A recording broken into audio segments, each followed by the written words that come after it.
अब देखिए जगत गुरु तत्वदर्शी संत रामपाल जी महाराज के मंगल प्रवचन। ब्रह्मलोक की साधना भी आप कर रहे हो, ब्रह्म की, वहां चले जाओगे ब्रह्मलोक में। और फिर हजारों युगों के बाद सारी पुण्य कमाई खत्म करके फिर पटकेगा आपको पृथ्वी पर। यहां राजा भी बन जाओगे, रानी भी बन जाओगे, और फिर चारों खानी में जाओगे, गधे और गधी भी बन जाओगे। तो पूंजी नाश होने पर बैटरी डिस्चार्ज हो जाएगी और फिर आप इसी सत्र में आ जाओगे जो आज खड़े हो। कोट जन्म तन भर मत होगे, कुछ ना हाथ लगा रे, कुकर सुकर खरवा बोरे, कौआ हंस बुगारे।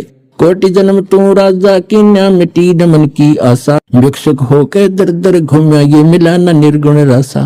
इंद्र कुबेर ईश की पदवी, ब्रह्मा वन धर्मराया, विष्णुनाथ के पुर को जाके फिर भी वापस आया। असंग जन्म तन मरत्या होगे, जीवित क्यों न मरे रे, दवा दस धर्म दुमल मुठ बोरे, बहुर न दे धरे रे। दो जग बिस्त सभी ते देखे, राजपाट के रसिया, तीन लोक से तरपत नाही, ये मन भोगी खसिया। सतगुरु मिले तो इच्छा मेटे, पद मिल पदे समाना, चल हंसा उस लोक पठाऊं, जो आदि अमर अस्थाना। वहां क्या सुख है, चार मुक्ति जहां चंपी करती, माया होरी दासी, दास गरीब अभय पद पर से, वो मिले राम अविनाशी। तो क्या बताते हैं फिर तुम, यहां परमात्मा कह रहे हैं जहां आशा ता बासा होई, मन कर्म वचन सुमरियो सोई। जहां आशा होगी अंत समय में, जैसे गीता अध्याय नंबर 8 के श्लोक नंबर 6 में कहा है कि जिस भाव से भावित व्यक्ति अंत समय में रहता है, उसी इष्ट को प्राप्त हो जाता है। तो आपको ज्ञान इसलिए दिया जाता है, रह रहकर आपको पढ़ाया जाता है, तोते की तरह रटाया जा रहा है। जैसे बच्चों को स्कूल में शिक्षा दी जाती है, वो शिक्षा उनका आधार आजीवन रहता है। इसी प्रकार आपको ये ज्ञान दिया जाता है, तो अंत समय में ये ज्ञान याद रहना चाहिए आपके। फिर परमात्मा यहां तक दयालु है, अब इनकी दयालुता का हम शब्दों में उनको बता नहीं सकते। क्या कहते हैं, यदि तुम गलती कर भी गए, ऐसे रह गए यहां पर, धक्के तुमने खाने पड़ेंगे। और ये 100 और 100 जो पिछली पीढ़ी का यू हाथ से निकल गया, फिर तो पछताना ही पड़ेगा। फिर भी कितने दयालु हैं, आपके पुण्य बचा देंगे। शिव मंडल ब्रह्मापुरी, जय विष्णु लोक में हो, हमरे गुण भूले नहीं तो आन छुटाऊं। तो ये कौन से ज्ञान के आधार से, कि यहाँ के लोक में कोई भी सुख अच्छा नहीं है। किसी भी लोक में हम गए हैं, वहां इनके रेस्टोरेंट हैं, ये ठेकेदार हैं, हमारी ही पूंजी का 10% की 15% की 20-25% ये लेते हैं और अपना गुजारा चला रहे हैं। पुण्य तुम्हारे होते उनको से ये अपना गुजारा करें। ये तो कॉन्ट्रैक्टर हैं यहाँ के सभी देव ब्रह्म तक।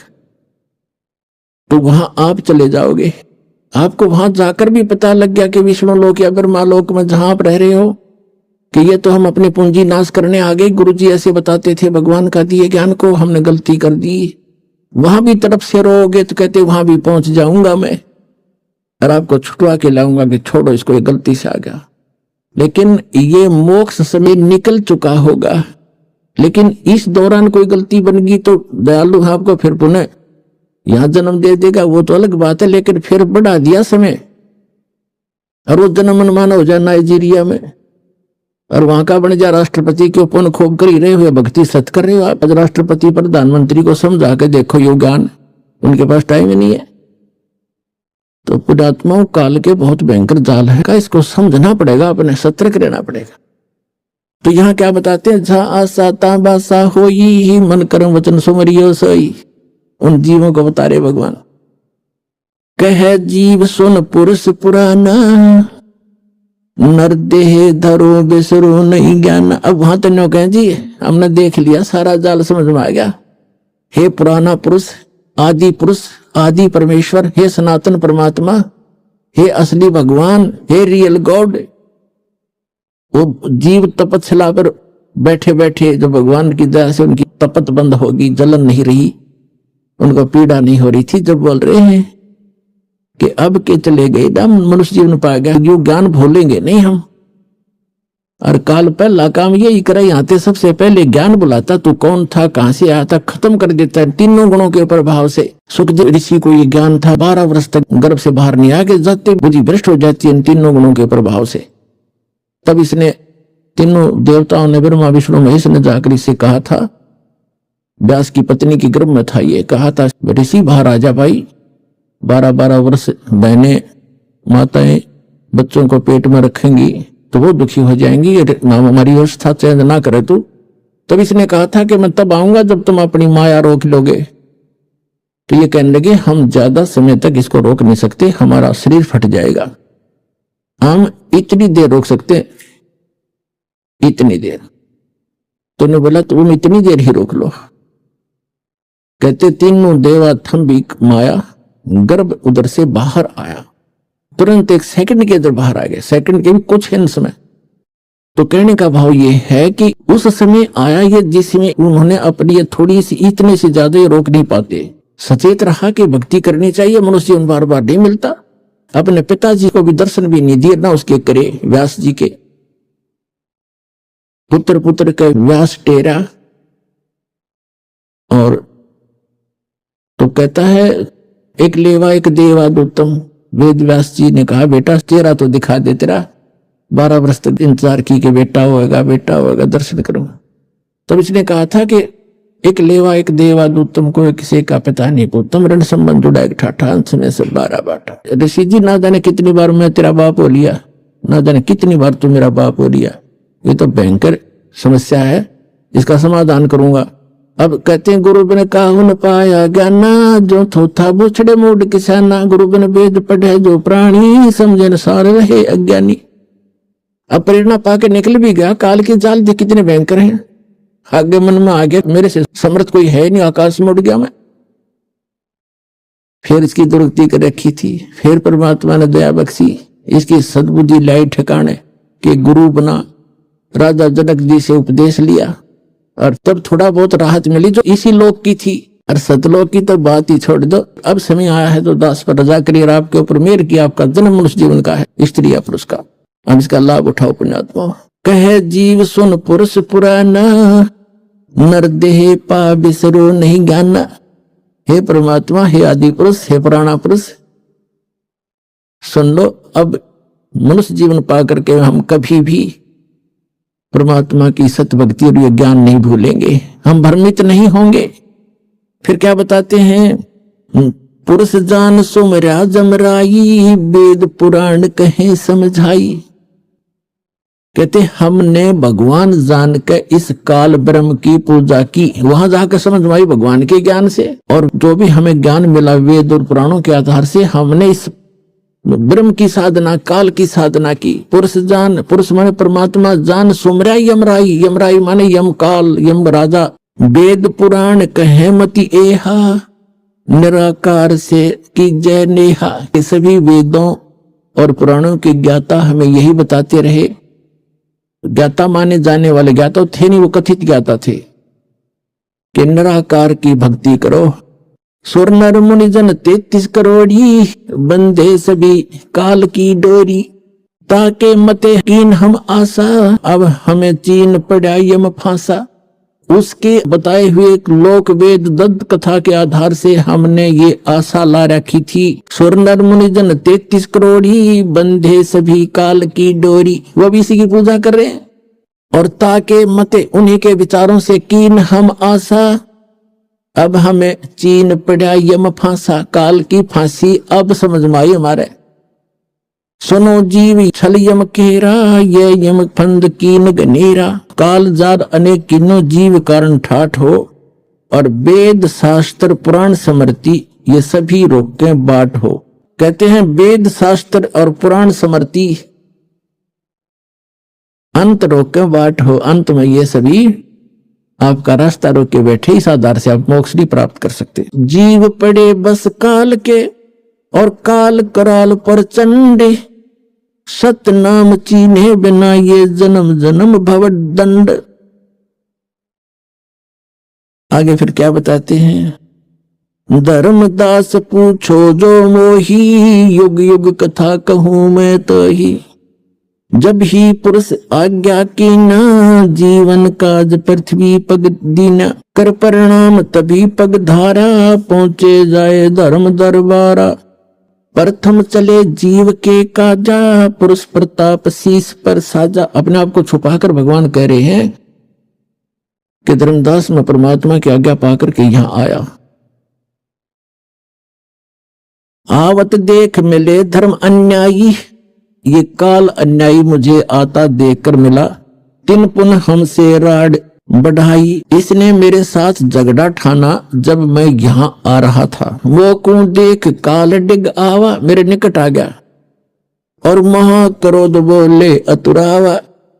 क्रोधित होकर और मेरे से ऐसे बोला, जोग जीत यहां क्यों आयो, सो तुम हमको वचन सुनाओ। के तुम हमको मारन आयो, जो पुरुष वचन हो मुझे सुनाओ। तुम परमात्मा का कोई वचन आदेश लेकर आए मुझे बताओ, या तुम मुझे मारने आया है कि यहां से भी निकालने आया है मुझको। कबीर परमात्मा कहते हैं, तासो किन सुनो अन्यायी, जीव काज में जाऊं संसार सिधाई। जीवन के तुम बहुत भुलावा, बार बार जीवों को सतावा। पुरुष भेद तुम गुप्त कर रखा, अपनी महिमा प्रगट बाखा। कहते तुमने पुरुष यानी परमात्मा का भेद तो कति गुप्त कर दिया और अपने आप को भगवान सिद्ध कर लिया। तपतशिला पर जीव जराऊ, जार बार निज स्वाद कराऊ। इस तपतशिला पर जीवों को जलाता है, इनको जला और फूक कर अपना स्वाद करता है। तुम अस कष्ट जीवन कह दीना, ताते पुरुष मोय आज्ञा दीना। जीव चिताए लोक ले जाऊं, काल कष्ट से जीव बचाऊं। इसलिए परमात्मा ने मुझे आज्ञा दी है, यहाँ उसके बच्चे बहुत दुखी हो रहे हैं और इनको चिता कर इनको सतर्क करके ज्ञान देकर यहाँ से निकालूंगा। ताते हम संसार ही जायब, और दे परवाना लोक पठाव। इसलिए मैं संसार में जा रहा हूं, उनको सत मंत्र देकर सतलोक भेज दूंगा। अमर करूं सतलोक पठाऊं, ताते बंदी छोड़ कहाऊं। बंदी छोड़ हमारा नामम, अजर अमर है अस्थिर ठामम। यह सुन काल भयंकर भय हूं, हमको त्रास दिखाए न लगी हूं। ये सुनकर काल भयंकर हो गया और मुझे त्रास दिखाने लगा। काल कहता है, सत्तर युग हम सेवा की नी, राज पुरुष ने मोको दीना। 70 युग मैंने तपस्या की और परमात्मा ने मुझे ये लोक दिया है। मैंने कोई नाच गाकर नहीं प्राप्त किया, अपनी तपस्या से प्राप्त किया है, भगवान ने दिया है। और तू यहाँ कैसे आ गया? 70 युग हम सेवा की नी, ये राज बढ़ाई पुरुष मोहि दीनी। फिर 64 युग सेवा ठायो, अष्टखंड पुरुष मोहि देऊ। तब तुम मार निकारा मोहे, जोग जीत ना छोड़ू तो हे। कहते वहां से तूने हमें मार पीट कर भगा दिया था किसी ब्रह्मांड समेत सतलोक से। अब आप मेरे लोक में क्यों आ गए? मैं तुझे नहीं छोड़ूंगा। परमात्मा क्या कहते हैं कबीर साहब, तब हम कहो सुनो धर्मराया, हम तो मेरे डर नहीं डराया। तेरे डर से मुझे कोई डर नहीं है। हम कह तेज पुरुष बल आही, अरे काल तब डर मोहे नाही। मेरे पास परमात्मा की दी हुई शक्ति है, तेरा मेरे ऊपर कोई असर नहीं होगा। पुरुष प्रताप सुमरते ही बारा, शब्द अंग ते काल ही सारा। धर्मदास जी को करें, मैंने सिमरण किया परमात्मा के दिए ही उस मंत्र का। तत्क्षण दृष्टि ताई पग हेरा, श्याम लाट बहोते ही केरा। जब मैंने सिमरण किया ना, धर्मदास से कह रहे हैं परमात्मा कबीर जी कि मैंने सतनाम का और सौर नाम का सुमरण किया ना, काल का असली चेहरा सामने आ गया। काला शरीर, ओछा माथा, टेढ़ा सा माथा इसका, भयंकर सा। तत्क्षण दृष्टि ता पर हेरा, श्याम लाट बहोते ही केरा। पंख घात जैसे होए पखेरू, ऐसे काल मही पर हेरू। जैसे पक्षी की पंख कट जाती हैं, ऐसे वो काल पृथ्वी के ऊपर गिर गया। और करे क्रोध कुछ नहीं बसाई, तब पुन परे चरण अंतर आई। मेरे ऊपर बड़ा बड़ा क्रोध कर रहा है, जैसे पक्षी के पंख कट जाते हैं, फिर मेरे चरणों को आके पकड़ लिया। कहे निरंजन सुनो हो ज्ञानी, करो विनती तो हे सो। जान बंधु विरोध की नो, घाट बही अब मोहे सो। अब कहते हैं तत्वदर्शी संत रूप में आए हुए जोगजीत, अब मैं आपसे एक विनती करता हूं, मेरे से घाट यानी घटिया कर्म हो गया आपके साथ विरोध करने का। जान बंधु विरोध की न्या घाट बही अब मोहे सो, मैंने आपको भाई जान के आपके साथ तू मैं कर दी, मेरे से गलती होगी। पुरुष सम अब तो ही जानो नहीं दूजी भावना, तुम बड़े सर्वज्ञ साहिब अक्षमा छतर तनावना। अब मैं तो आपको भगवान के पुरुष के तुल्य मानता हूँ और आप तो अक्षमा के सागर हो। तुम हो करो बख्शीश पुरुष दीन दस राज हम, और षोडश में तुम ईश ज्ञानी पुरुष सो एक सम, कि आप तो सबसे बड़े भाई हो हमारे 16 के 16 में, उन 16 में आप बड़े हो और मुझे माफ कर दो, आपको परमात्मा समान ही मानता हूं, पिता के समान। धर्म राय असविनती ठानी मैं सेवक द्वितीय नहीं जानी, दयावंत तुम साहेब दाता एति कृपा करो हे ताता। अब मैं आपको थोड़ा सा वो सुनाऊंगा क्योंकि आज प्रसंग है कि केदारनाथ ये क्यों कैसे बने, यह प्रसंग बीच में रह जाएगा जो आज जरूरी है जनता के हृदय में समावे भी, वहां सर्वनाश हो चुका है।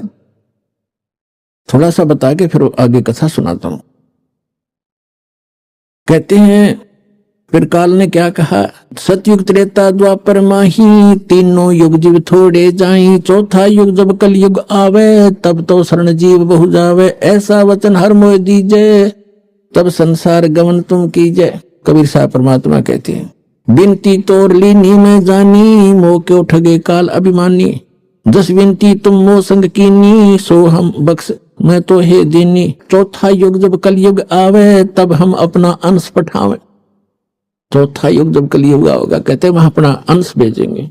ये दास भेज रखा पुणात्मा, आज ये याद रख लियो।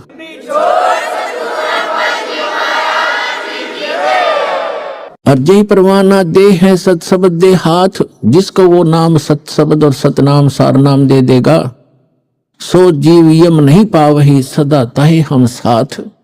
परमात्मा कहते हैं जो मेरे उस दास से नाम ले लेगा फिर वो उसको काल छेड़ नहीं सकता, प्रत्येक के साथ रहूंगा मैं उस बच्चों के। जी ही परवाना दे है सत शब्द दे हाथ, जिसको वो सत शब्द देगा उसके, और सो जीव यम नहीं पावे काल नहीं पा सकता, सदा ताही हम साथ, उसके हम सदा साथ रहेंगे। अब काल क्या कहता है, हे साहेब तुम पंथ चलावो, जीव उभार लोक ले जाओ।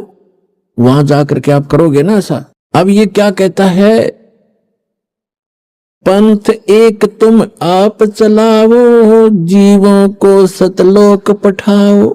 आप तो एक पंथ चलाओगे, परमात्मा ने कहा कि आगे बताएंगे।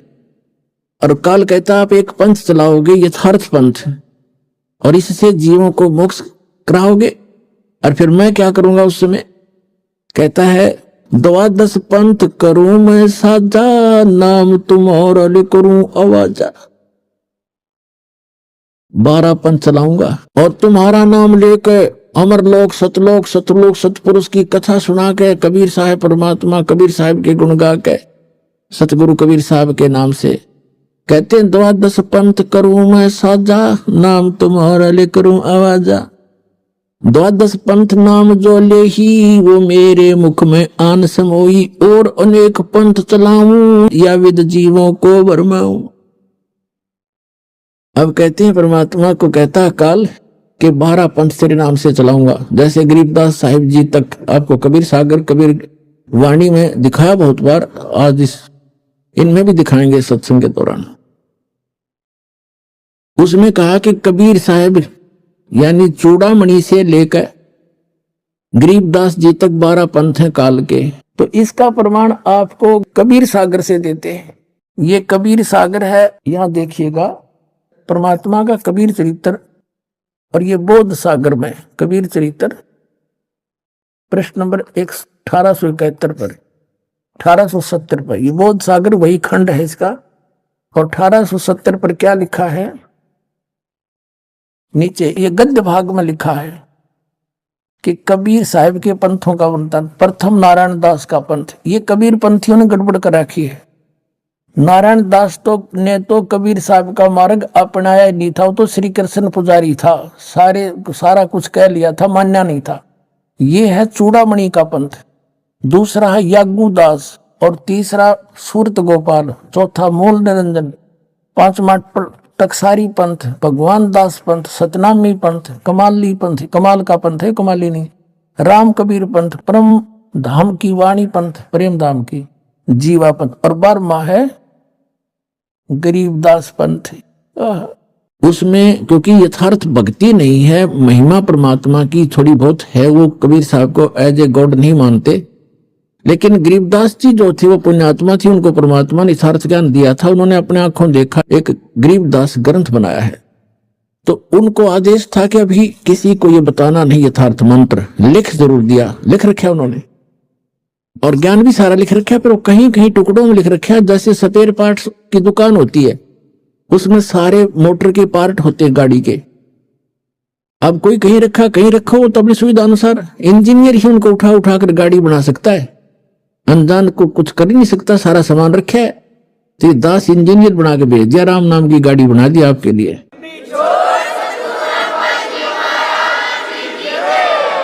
इन सदग्रंथों रूपी जेन्युइन जनरल स्टोर से इन पार्ट्स को उठा उठा के वो वास्तविक गाड़ी जो बनती है राम नाम की, वो बना दिया आपके लिए। अब क्या बताते हैं, कहते हैं 12 पंथ करूं मैं साजा, नाम तुम्हारा ले करूं आवाजा, 12 यम संसार पठाऊं, नाम तुम्हारे पंथ चलाऊं। ये 12 काल के अपने दूत भेजूंगा, इनके मुखिया होंगे। जैसे राधा स्वामी पंथ का मुखिया शिवदयाल जी था, इसका इनका कोई गुरु नहीं, सिर पैर नहीं कोई ज्ञान का, सतलोक और सतपुरुष की महिमा गावे, इसको ये नहीं मालूम सतनाम किसे कहते हैं, सतपुरुष किसे कहते हैं, सार शब्द क्या है और सतलोक क्या है, अटपट कर रखी है उसने, और फिर भी उनके पीछे भोली आत्मा चिपके बैठे है। तेरे की धिक्कार है ऐसे ज्ञान को, ऐसी बुद्धि को, ऐसे संत को। वो काल के दूत थे, और उससे ये धर्मधर सतगुरु सच्चा सौदा, जय गुरुदेव, और ये सारी ब्रांच निकली हुई है, सच्चा सौदा सिरसा, जगमाल वाली, जनोद भिवाड़ी वाला, ताराचंद का चलाया हुआ, और ये ठाकुर सिंह का, ये सारा इसी काल के दूतों के चलाया हुआ है। तो यहाँ कहता है 12 यम संसार पठाऊं, नाम तुम्हारा यानी सतलोक अमरलोक लेकर पंथ चलाऊं, प्रथम दूत मम प्रगटे जाई, पीछे अंश तुम्हारा आई। काल क्या कहता है कि पहले मैं अपने दूत भेज दूंगा, और परमात्मा ने कहा कि जब यू कलयुग बीचे 5505 तब ये वचन मेरा होगा साचा, तब मैं अपना अंश पठाऊं और सब जीवों को सतमार्ग दिखाऊं। तो इसने कहा कि जब 5500 वर्ष बीतेगा ना कलयुग, उससे पहले हम अपने सारे भेज दूंगा और सबको भ्रमित कर देंगे, कोई देवता पे, कोई देवी पे, कोई तेरे ही महिमा सतलोक अमरपुर का के झूठी कथा सुना के गलत नाम दे करके मेरे जाल में फंसाए रखेंगे। क्या कहते हैं, प्रथम दूत मम प्रगट जाई, पीछे अंश तुम्हारा आई। पहले मेरे काल के दूत जाकर सबको भ्रमित कर देंगे, और पीछे से तेरा अंश आवेगा, उसकी कोई नहीं सुनेगा। या विद जीवों को भरमाऊं, पुरुष नाम जीवन समझाऊं, 12 पंथ नाम जो ले ही, सो हमरे मुख आन समोई। कहा तुम्हारा जीव न माने, हमरी और वो बात बखाने। मैं दृढ़ फंदा रची बनाई, जा मैं जीव रहे उलझाई। देवल देव पाषाण पुजाई, ओए होए, देवल मंदिर, और देवी देवता, और पाषाण माने पत्थर की पूजा कराऊं। कहता है देवल देव पाषाण पुजाऊं, तीर्थ व्रत जब तप मन लाऊं। इन बोल जा दूंगा इनको सबको। और यज्ञ होम और नेम आचारा, जैसे आप देखे ये यार, ये समाज के वेदों का नाम ले रहे, हवन यज्ञ पर आधारित सभा सभा कर चल मेरे भाई, क्या एक यही मोक्ष मारे गए? तो यह ऐसे देवी देवताओं के ऊपर लग रहे हैं। तो क्या कहते हैं, यज्ञ होम और नेम आचारा, नित्य नेम, कोई गीता का पाठ करता है, कोई गायत्री मंत्र करता है, कोई कुछ करता है। और अनेक फंद में डारा, जो ज्ञानी जाओ संसारा, जीवन माने कहो तुम्हारा। अब दास आज इतना समझाना चाहता था कि ये जो जाल जो दास समझाने जा रहा है कि ये केदारनाथ के ऊपर बना, और जिसकी पूजा क्या कर रहे हैं, ये किसने बनवाया? तो ये काल ने कहा था कि जाओ जोग जीत संसारा, जीव ने माने कहा तुम्हारा प्रथम दूत प्रगटे मम जाई, पीछे अंश तुम्हारा आई। तो परमात्मा ने कहा था तू कर ले जो तने करना है। क्या कहा था भगवान ने कि कर ले तने जो करना है। मालूम था मालिक ने, दानी जान था, तो बालक उसके सामने परमात्मा को पता था कि इसके दूत जाकर जो उन्हें भौंकना है भौंक लेंगे, बकना है बक लेंगे, अपने अनुभव के ग्रंथ बना चुके होंगे और सब समाज में जा चुके होंगे।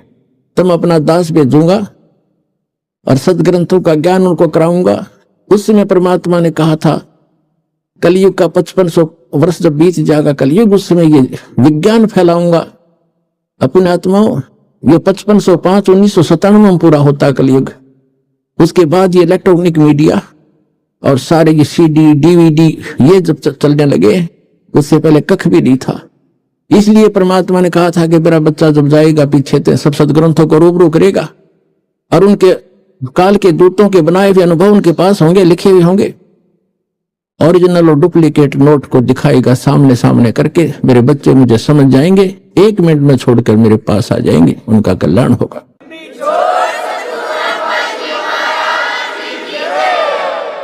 अब इसने क्या जुल्म कर रखा है, जैसे दास ने बताया और आपने इतिहास पढ़ा भी, हिमालय तीर्थ नामक पुस्तक में आचार्यों शंकराचार्यों द्वारा रची हुई है, केदारनाथ के द्वारा, उस सोसाइटी समिति के द्वारा प्रकाशित है, लिखी हुई है। इसमें कहा कि एक नर और नारायण नाम के 2 भगत थे और वो तपस्या कर रहे थे शिव जी की। वो करें किसकी, तो कर ही रहे थे, भक्ति आके खड़ा हो गया। यू काल आ गया शिव रूप धारण करके और उनके मन में प्रेरणा कर दी। उन्होंने जो मांगा वही बता दिया। वही पत्थर का लिंग खड़ा कर दिया, अगले पूज लियो इसने बता। अब उस केदारनाथ बना के धर दिया उस काल ने। एक मंदिर एक जादूगर बना देता है, छोटी मोटी रचना। एक बार विश्वामित्र ने इतनी तपस्या कर ली कि वो एक अपने भगत को स्वर्ग भेजना चाहता था, उसको लोग अछूत कहते थे, तो इंद्र ने उसको रिजेक्ट कर दिया, वापस भेज दिया। तब उसको पता चला तो उसने नारा स्वर्ग रचने की ठान ली और अपनी सिद्धि छोड़ने लगा। तभी इंद्र ने आके अक्षमा याचना की कि वहां झगड़ा हो जाएगा, 2 स्वर्ग बनेंगे, हमारा जो है ना शांति भंग हो जाएगी, आप ऐसा ना करो। तो ये तो एक ऋषि कर देता है, छोटी मोटी कहानी। क्या इससे मोक्ष हो गया? एक पत्थर का टुकड़ा स्थापित कर दिया लिंग और उसको कह दिया तुम इसमें पूजने जाइयो। ये काल का जाल है। उसके बाद क्या हुआ आगे कथा सुनाते हैं, ये कैसे छल करता है जीव के साथ। ये तो केदारनाथ की स्थापना आपने सुन ली कि नर और नारायण नाम के 2 ऋषि भक्ति करे थे। यू आके खड़ा हो गया काल के मांगो क्या मांगते हो। हमने क्या मांगा कि आप यहीं रहियो, तो उसने पत्थर का लिंग बना दिया कि इसने पूज लियो और खिस गया। अब हमारी जो मत था उस पत्थर में पूजने जाओ उसको। अब आगे एक और अजब कहानी आपको सुनाते हैं हिमालय तीर्थ के अंदर, देखिएगा। हिमालय तीर्थ है ये और JP नबूरी उप मुख्य कार्यकारी श्री बद्रीनाथ केदारनाथ मंदिर समिति, ये ट्रैक्स एंड टूर्स कोलकाता, ये यहां से छपी है। हिमालय तीर्थ बाय JP नबूरी, ये सारा रंजू चक्रवर्ती प्रकाशक हैं, 76A/1 बामा चंद्राय रोड कलकत्ता। JP नबूरी ग्रंथ स्तव, मुद्रक है गिरी प्रिंट सर्विस कलकत्ता, कीमत इतनी। ये सारा। अब इसके हम यहां आते हैं। अब यहां तक हम पढ़ चुके थे 18 पृष्ठ पे कि ऋषि श्री नर और नारायण ने भगवान शिव को प्रसन्न करने के लिए बड़ी कठिन तपस्या की। इस तपस्या से तीनों लोकों में उनकी चर्चा होने लगी, जिसकी सभी लोकों में प्रशंसा होने लगी।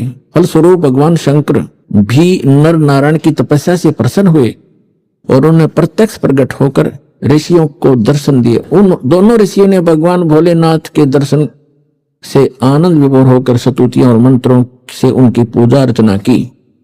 भगवान शिव ने अत्यंत प्रसन्न होकर उनसे वर मांगने को कहा, तो भगवान शंकर की यह बात सुनकर उन दोनों ऋषियों ने देवादिदेव महादेव से प्रार्थना की, हे प्रभु, यदि आप प्रसन्न हैं और वर देना चाहते हैं तो अपने इसी स्वरूप में जगत कल्याण एवं हमारी पूजा प्राप्त करने हेतु यहाँ सचित होवें, ताकि जगत का महान उपकार एवं भक्तों को मनोरथ आपके दर्शनों से परिपूर्ण हो।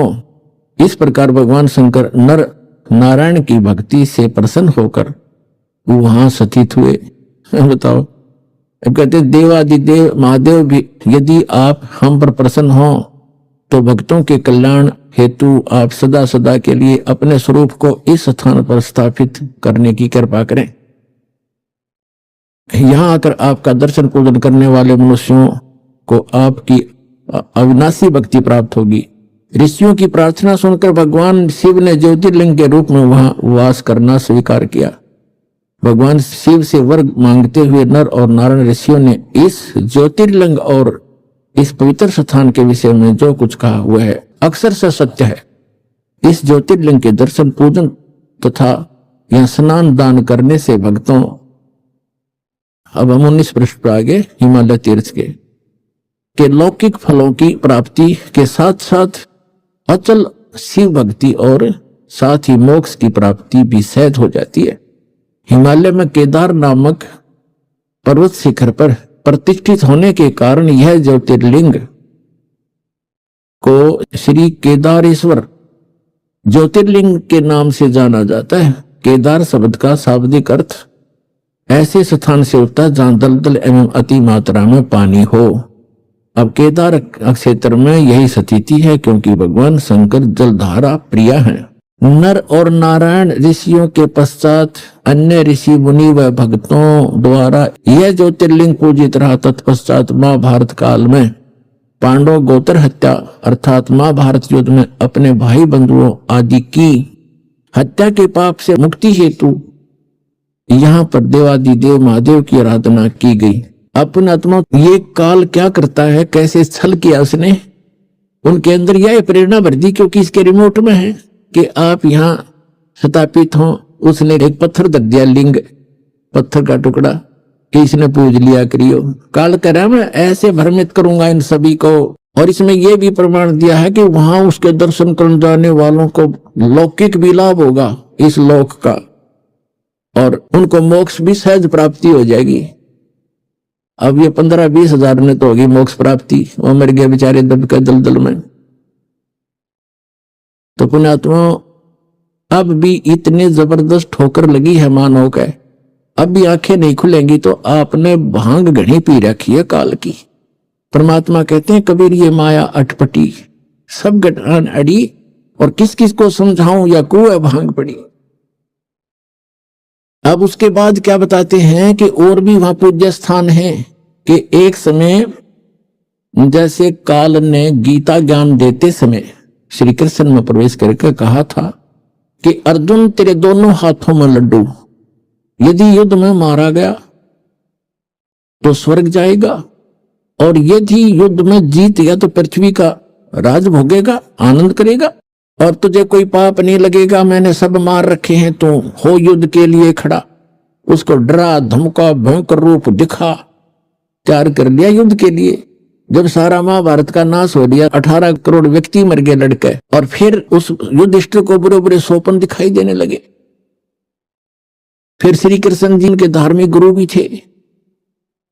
दूसरे अध्याय के 7वें श्लोक में अर्जुन स्वयं स्वीकार करता, आप हमारे गुरु हो, मैं आपकी शरण हूं, हमें जो यथार्थ ज्ञान हो वही बताइएगा। जब श्री कृष्ण जी के अंदर काल नहीं था, जब दोबारा उनसे समाधान पूछने गए भाई की स्थिति क्यों होगी ऐसी, तो श्री कृष्ण जी ने बताया कि जो तुमने महाभारत में बंदूकघात किए थे, सेना मारी थी, वो दुख वो पाप तुम्हें दुखी कर रहा, उसके लिए एक यज्ञ करो। और वो सारा कुछ कर लिया। फिर क्या कहा, जब श्री कृष्ण जी की भी मृत्यु होगी, उसे तीर मार दिया था एक शिकारी ने भगवान श्री कृष्ण के पैर में। तब ये सभी पांडव वहां गए। तब श्री कृष्ण जी ने कहा कि तुम मेरे शिष्य हो और मेरे रिलेटिव भी हो, मेरी एक बात सुन लेना कि तुम सभी हिमालय में जाकर गल जाना, वहां तपस्या करना, जब तक अंत ना हो तुम्हारे शरीर का, तुम्हारे पाप नाश हो जाएंगे तो तुमने महाभारत में किए थे, बंदूकघात किया था। तब अर्जुन के मन में शंका आई कि पहले तो जब गीता ज्ञान दे रहे थे भगवान, आप कह रहे थे आपको कोई पाप नहीं लगेगा।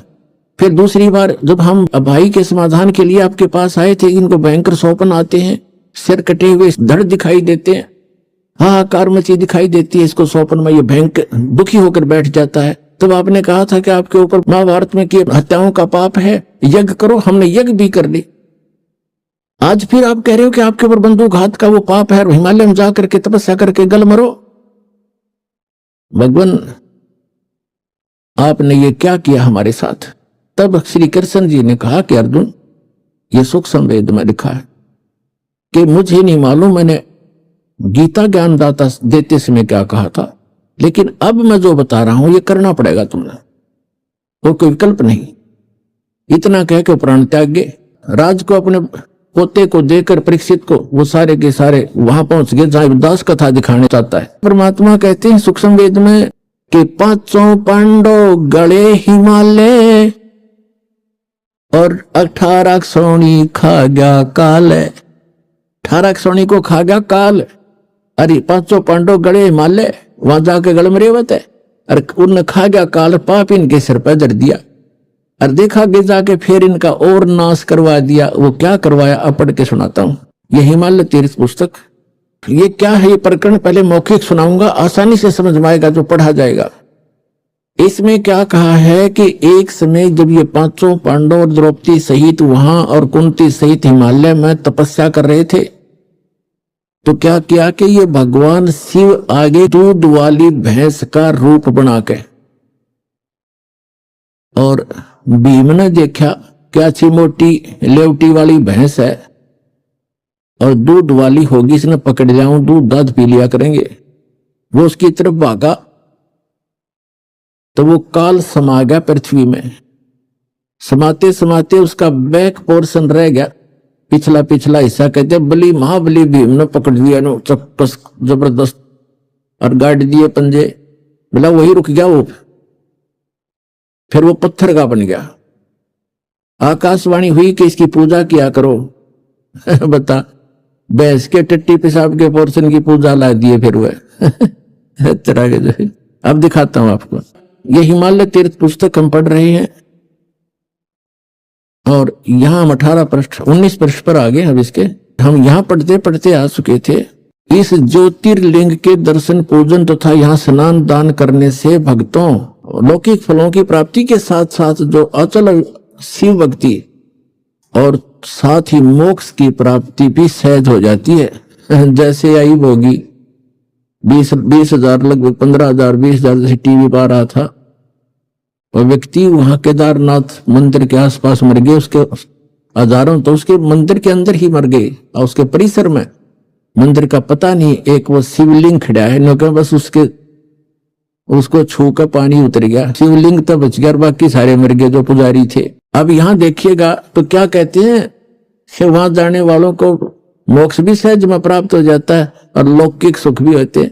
फिर गीता के ज्ञान देने की क्या आवश्यकता थी, गीता पढ़ने की क्या आवश्यकता थी, फिर वेदों की क्या आवश्यकता थी। अगर वहां ऐसे जाने से मोक्ष हो जाता है तो बहुत आसान नहीं।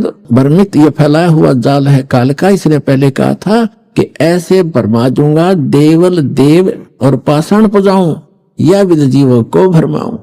जाओ जोग जीत संसारा जीव न माने, कहा तुम्हारा जीव तुम्हारा कहा न माने। और हमारी ओढ़ हो बाद बखाने, हमारी संज्ञान के आधार से वो एडवोकेट बन जाएंगे, वकील बनेंगे मेरे, और तुम्हारे साथ विवाद किया करेंगे, तुम झूठ बोलते हो। तो परमात्मा ने कहा था एक बार वो टाइम आने दे मेरा, और बिजली पिड्डी की जो ठीक मन रखी है उसने ठीक ना आने दे, फिर देखूंगा तेरे सारे ज्ञान और तेरे सारे समाधान फेल कर दूंगा, अपने बच्चों को अपना ज्ञान समझाऊंगा। अब जो दास आपको समझाना चाहता है, अब आगे इसमें एक और क्या पूज्य है वहां पर वो दिखाता हूं। ये देखिएगा हिमालय तीर्थ 19 पृष्ठ पे हम पुस्तक पे आ गए हैं। तत्पश्चात महाभारत काल में पांडवों द्वारा गोत्र हत्या अर्थात महाभारत युद्ध में अपने भाई बंधुओं आदि की हत्या के पाप से मुक्ति हेतु यहाँ पर देवादिदेव महादेव की आराधना पांडवों द्वारा की गई। इसी प्रसंग में पुराणों में एक कथा आती है। भगवान वेदव्यास जी की आज्ञा से पांडव केदार क्षेत्र में आए। भगवान महिष यानी भैंस का रूप धारण करके केदार अंचल में घूमन फिरन लग गए, विचरण करने लगे। भीम ने भगवान शिव को मायावी महिष के रूप में पहचान लिया। अभी तो लेखक की अपनी चतुरता है, उसने तन्नू देखा था कि अच्छा मोटा लेवा है और दूध बढ़िया देगी, इसने पकड़ दिया, भाग के वो गया था भैंस पकड़न और वो बन गया उसके सिर का दर्द। भीम ने भगवान शिव को मायावी महिष भैंस के रूप में पहचान लिया। वे ऐसा जानकर भगवान शिव महिष रूप में पृथ्वी में समा ही रहे थे कि महाबली भीम ने दौड़कर उनका पिछला भाग पकड़ लिया। पांडवों की भक्ति से एवं विश्वास को देखकर भगवान शिव ने उन्हें साक्षात दर्शन दिए। आ गया काल प्रकट हो गया फिर। और गोत्र हत्या गुरु हत्या पाप के फलस्वरूप प्रायश्चित के रूप में भीम द्वारा पकड़े गए पृष्ठभाग की पूजा अर्चना का आदेश देकर वहां से अंतर्ध्यान हो गए। पृष्ठभाग ने शिला रूप धारण किया, पत्थर बन गई। फिर वो पिछला भाग जो पांडवों द्वारा पूजित हुआ वह तब से आज तक पूजित है। पुण्यात्मा देखो, अब ये है वो एक केदार उन्मत यो भी है जो भैंस की पिछला टिट्टी पेशाब का पोर्शन बाकी रह गया, वो पत्थर बन गया। और काल आ गया शिव रूप धारण करके और कहा कि इसने पूजा करियो थारे सारे पाप कट जाएंगे। ये कट गए पाप, वहां हो गया नाश। ऐसा ना दुख हो रहा है दास को। अब ये केदार कैसे बने थोड़ा ये दिखाते हैं, देखिए। भीम द्वारा पकड़े गए पृष्ठ भाग को पूजा अर्चना का आदेश देकर वही अंतर्ध्यान हो गए। पृष्ठ भाग उस भैंस का पिछला हिस्सा टट्टी पेशाब का पोर्शन ने शिला रूप धारण किया जो पांडवों द्वारा पूजित हुआ और वह तब से आज तक पूजित है। महिष का अग्र भाग नेपाल में जाकर प्रकट हुआ जो पशुपति नाथ के नाम से विख्यात हुआ। अब बताओ, अब नेपाल में भी ये कर गया काम, अगला हिस्सा मुंह वहां दिखा दिया, कहते वहां निकल कर प्रकट हो गया और वहां कह दिया भाई ऐसे पांडवों को मिलो। उन्होंने फिर बताया कि यहाँ ऐसे समाये थे और नेपाल में निकले वहां जाकर वो शर वहां पत्थर हो गया। अब वहां एक मंदिर बन गया पशुपति नाथ का, वहां लग गया पूजा करने। कोई बात, एक काल का फैलाया जाल है सारा। नेपाल के अंदर जो जाते हैं श्रद्धालु पूजने के लिए, ये भी वही काल का जाल है। आगे देखो, वो पशुपति नाथ से विख्यात हुआ नेपाल में।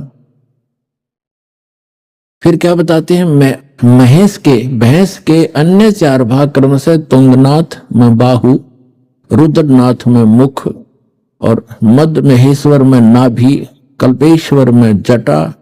इस प्रकार केदारनाथ को छोड़कर महेश रूपी यानी भैंस रूपी भगवान शंकर के अन्य 4 भाग केदार क्षेत्र में प्रतिष्ठित हुए। केदारनाथ सहित ये स्थान 5 केदार नाम से विख्यात हुए। ओए होए होए, ये पर भी लेन जात है दुनिया, हमरा ज्ञान किने ना सुनिया। पुण्यात्माओं, इस काल के जाल को समझो और इस सतलोक आश्रम और अपना कल्याण करवाओ। इस पृथ्वी पर यदि एकमात्र स्थान है परमात्मा कबीर जी द्वारा चलाया हुआ यथार्थ ज्ञान अपने बच्चों के लिए,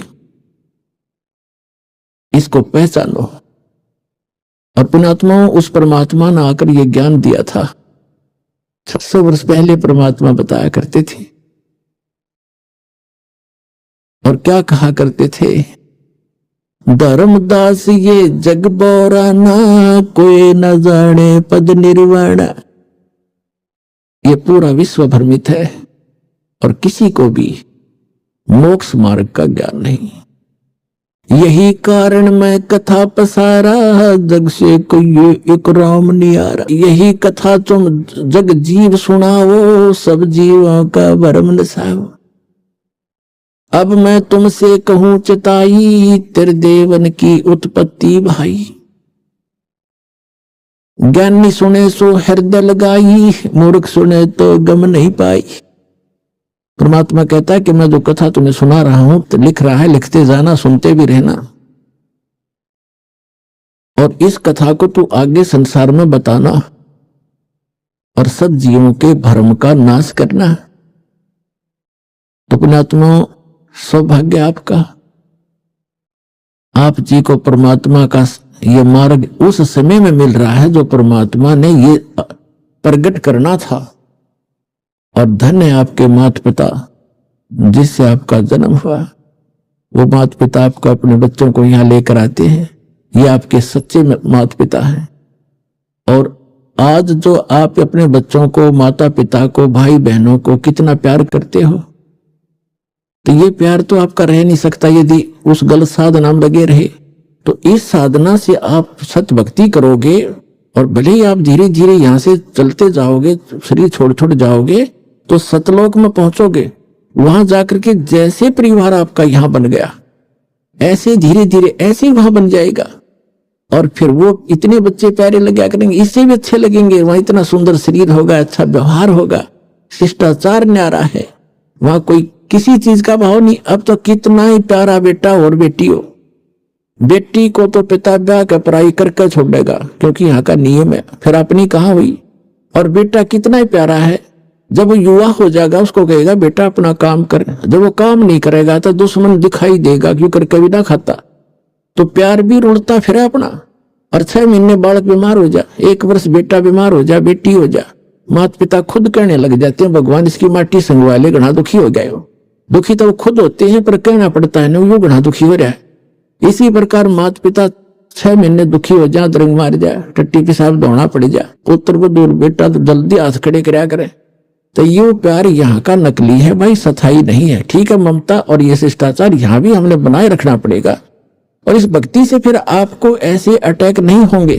अभी आपने सुने संत रामपाल जी महाराज के मंगल प्रवचन।